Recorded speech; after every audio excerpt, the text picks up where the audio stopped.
বাবা, মেয়ের বিয়েতে কষ্ট করে কানের দুল আর চুড়ি বানাচ্ছি, একটু ভালো করে বানিও বাপ। হ্যাঁ, আপনি একদম চিন্তা করবেন না।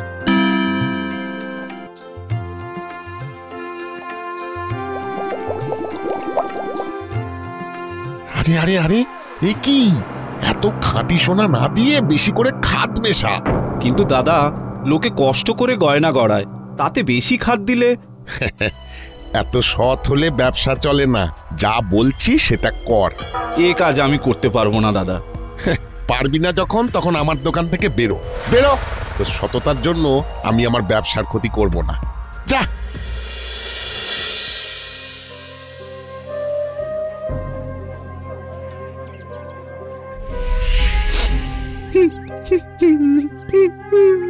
কাঁদিস না বাবা, কাঁদিস না। আমি লোক ঠকাতে পারবো না বলাতে দাদা আমাকে দোকান থেকে তাড়িয়ে দিল।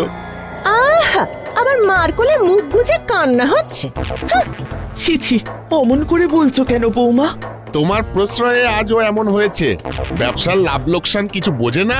লোক ঠকিয়ে লাভ? ও মা, আবার মুখে মুখে কথা বলছি। শোনো, ওকে বাড়ি থেকে বের করে দাও। এই তুই বাড়ি থেকে বেরো, না হলে আমার বদনাম করে ছাড়বি। ও যদি বাড়ি থেকে বেরিয়ে যায়, আমিও যাব ওর সাথে। না না মা, তুমি কোথায় যাবে? থাকবে কোথায়? কেন বাবা, তুই যেখানে থাকবি সেখানেই থাকবো। সেই ভালো। যাও যাও, দুজনেই বেরিয়ে যাও। যাও। দাদা, মাকে অমন করে বলিস না। মায়ের প্রতি দরদ দেখো।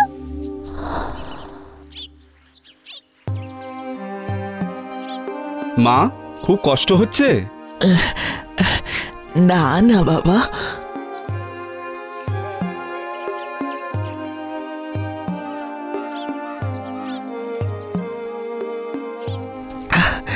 একটু জল খাবো।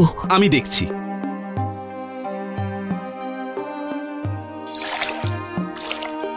এই নাও।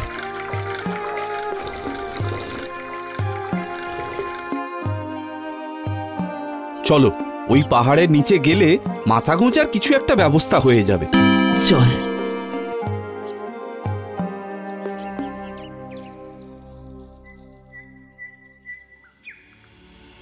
আহ, কি হলো মা? পায়ে কাঁটা ফুটলো মনে হয়। দেখি দেখি। চলো।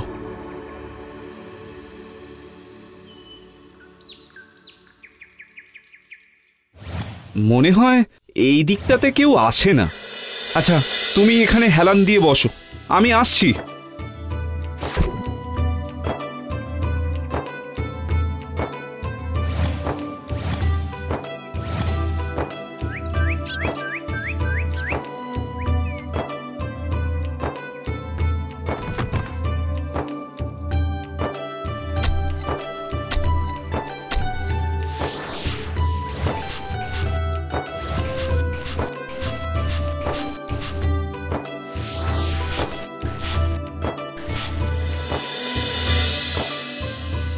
মা, এবার এই ছাউনির তলায় এখানে এসে বসো। এবার ঢাকার মতো পাতা জোগাড় করতে হবে। দেখিস বাবা, গাছের ডাল ভাঙিস না যেন, গাছেদেরও তো কষ্ট হয়। হ্যাঁ মা, শুকনো পড়ে থাকা পাতা ডালই আনবো।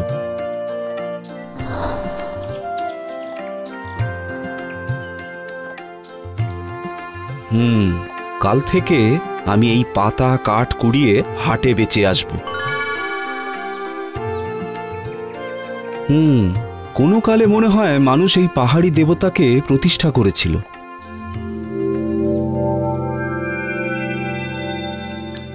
জানো মা, আজ জঙ্গলে একটা পাথরের সিংহ দেখলাম, মনে হলো জঙ্গলের দেবতা। তাহলে কাল দুটো মোমবাতি কিনে নিয়ে যাস। আচ্ছা।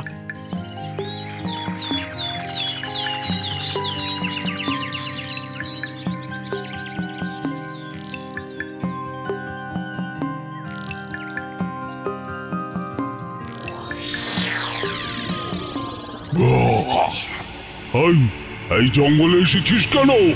প্রভু, আপনি কথা বলছেন? প্রণাম।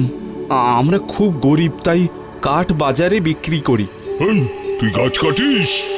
না না, গাছ কাটি না, শুধু শুকনো ডালপালা কুড়োই। জানিস না মোমবাতি থেকে গাছে আগুন লাগতে পারে? না প্রভু, যতক্ষণ মোমবাতি জ্বলবে আমি দাঁড়িয়ে থাকবো। বেশ, পরের দিন একটা বালতি নিয়ে আসবি। আচ্ছা প্রভু।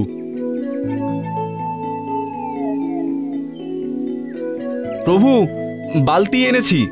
আমার মুখের সামনে রাখ। আজ তোকে আমি যা দেব তাতে তো সারা জীবন চলে যাবে, আর কাঠ কাটতে হবে না। কিন্তু বালতি ভর্তি হয়ে আসবে যখন, আমায় মনে করিয়ে দিবি যা দেব যেন মাটিতে না পড়ে। আচ্ছা প্রভু।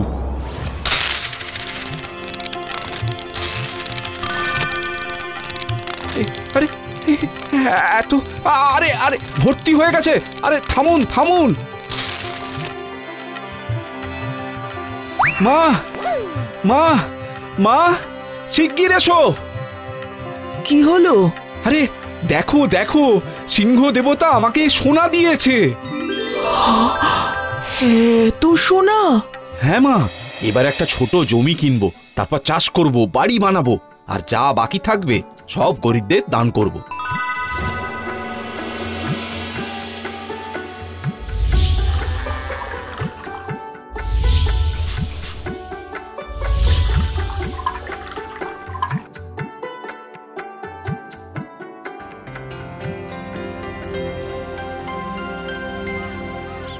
বাবা, কিছু পয়সা দেবে?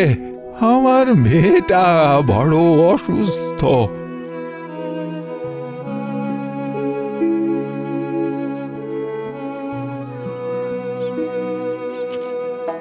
এই নাও, এই সোনাটা বিক্রি করে যা পয়সা হয় নিয়ে নিও।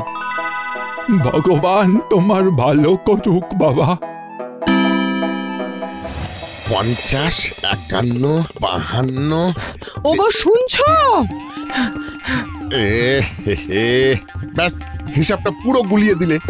ধ্যাত তেরিকা, তোমার ওইটুকু টাকার হিসাব? ওদিকে দেখো, তোমার ভাই কাঁড়ি কাঁড়ি সোনা পেয়ে বড় লোক হয়ে গেছে গো। হ্যাঁ, সোনা? বিশাল বড় বাড়ি হাঁকিয়েছে, জমি জমা কিনেছে, গরু কিনেছে, গরিব দুঃখীদের দানও করছে। কোথায় পেলো খোঁজ নাও। আমি এক্ষুনি যাচ্ছি। আরে ঠিকানা তো শুনে যাও।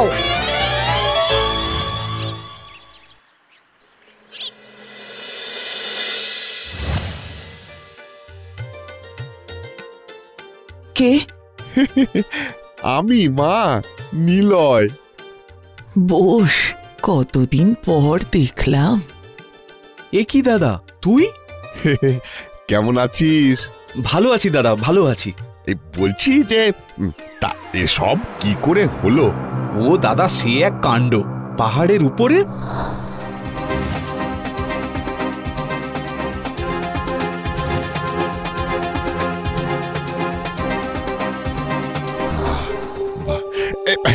এই আমি যাই। ও কি দাদা, খেয়ে যাবে না?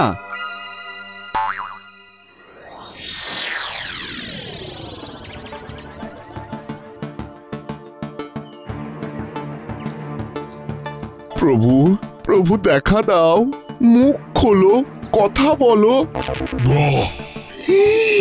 কি চাস? আমরা খুব গরিব, যা হোক করে আমাদের দিন চলে। বেশ, আমার মুখে বালতি ধর, আর হ্যাঁ, বালতি ভর্তি হওয়ার আগেই আমাকে জানিয়ে দিবি। যা দেব তা যেন মাটিতে না পড়ে। হ্যাঁ, আচ্ছা আচ্ছা।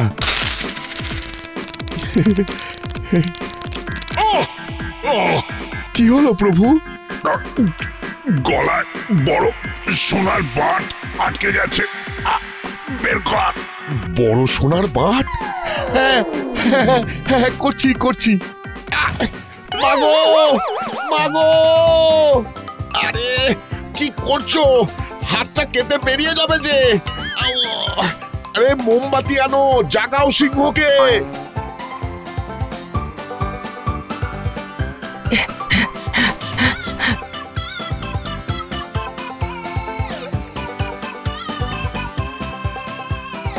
কথা বলুন প্রভু, কথা বলুন। মুখ খুলুন প্রভু। তুমি যাও, আমার জন্য খাবার আর শীতের বস্ত্র নিয়ে এসো। যাই যাই।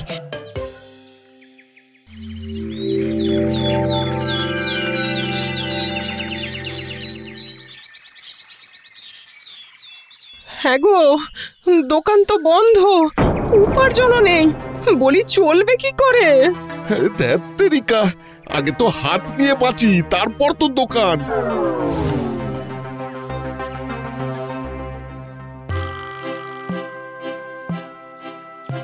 এ কি, শুধু মুড়ি? আর কিছু নেই? নেই মানে? ওগো, এই কয়েক মাসে একে একে ঘরের সব জিনিস বিক্রি করে চালিয়েছি, আমাদের আর কোনো কিছু নেই গো বিক্রি করার। হ্যাঁ, সে কি? লোভের বশে আমরা পথের ভিখিরি হয়ে গেছি, এখন কি হবে গো?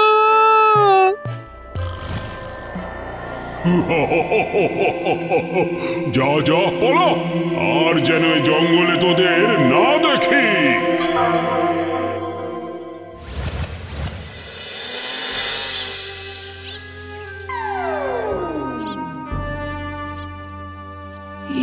কি অবস্থা হয়েছে তোদের? মা গো, সব আমাদের লোভের ফল, আমাদের ক্ষমা করো মা। কি হয়েছে দাদা? ভাইরে ভাইরে, তোর কাছে সব শুনে সোনার লোভে সিংহের কাছে গেছিলাম। সিংহ আমার হাত কামড়ে রেখে দিয়েছিল। খাবার জোগাড় করতে গিয়ে বাটি ঘটি বাড়ি ঘর সব বেচে দিতে হয়েছে।